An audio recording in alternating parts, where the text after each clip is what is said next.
in order to get good quickly, you have to be willing to just start. I want to share a little story with you of why it's so important to take action and how, for me, learning like this changed my game of how I show up. So I was learning to be a leader. Quest had just started. I was getting employees underneath me. I had zero idea how to motivate anyone or actually get them to do what I needed them to do, which was shipping Quest bars. And so I'm reading all these leadership books, right? What we're doing now, how do I learn? There's a skill set I'm trying to adopt. So I start reading all these leadership books, right? And these leadership books are telling me to do X, they're telling me to do Y. So I'm like, okay, I'll try what they're saying. And I'll just try them. It's like, nothing's really working. And then I was like, I've got a choice. Either I can figure this out and start doing things that feel real to me, or I'm going to hit a roadblock.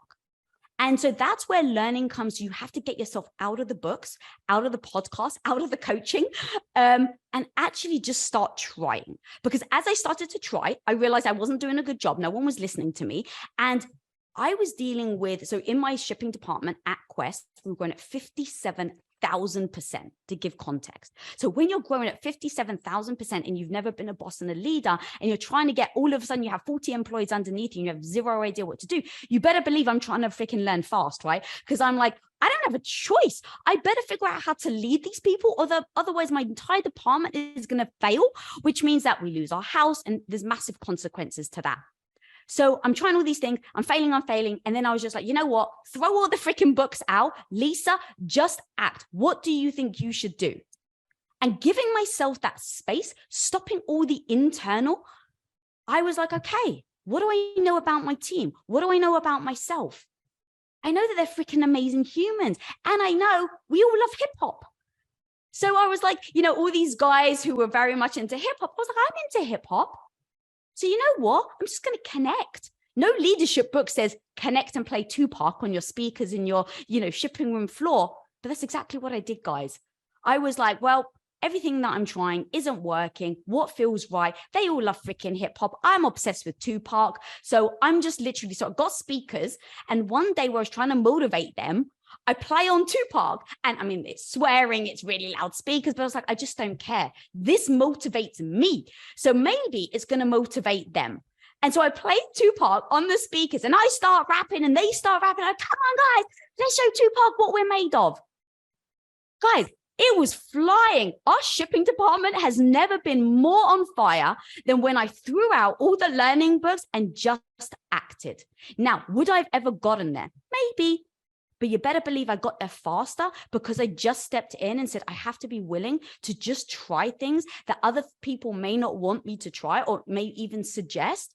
But in order to get good quickly, you have to be willing to just start. That made me realize that sometimes, no matter what I'm saying, no matter what other people say, guys, you just got to start to get in there and then trust that instinct, that then you can maybe try it and see if it works. But if you're not trusting your gut instinct and all you're doing is taking advice, you may actually elongate your time it's going to take to learn. As you start to learn, there are going to be moments where you feel stupid, where maybe you feel shameful that you have to ask a question. Maybe you try everything that I say and you fail. Now, that part of the failure is what I think holds so many of us back from learning quicker because we're too busy licking our wounds.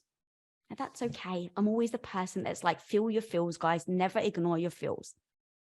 But if you stay down, does that make you learn faster or not? So when you have these failures, in these moments, how quickly do you get back up? That's what it comes down to. Because no matter how fast or slow you're learning, if you hit a roadblock, if you hit something where emotionally it doesn't feel good, how long do you stay down? Now, I realized that for me, I was staying down a long time, guys, because I was licking my wounds. I felt badly about myself. And so it slowed me down on my learning. I could have learned so much more if I was like, oh, that was a lesson. Great, get back up and keep going. The thing for me was have your why. I know we talk about having a why for a mission, but that your learning will absolutely connect to that. Because if you know why you want to learn what you're learning, now when you're on the floor and you're licking your wounds, you can go back to that why of why you started in the first place. Because if you're unable to do the tactics, or if you're unable to emotionally soothe yourself in moments of failure or falling to your knees, how the hell do you get back up? Use your why. That will ground you, that will help you get back up, that will help you lick your wounds faster, and that will help you get back on the learning wagon.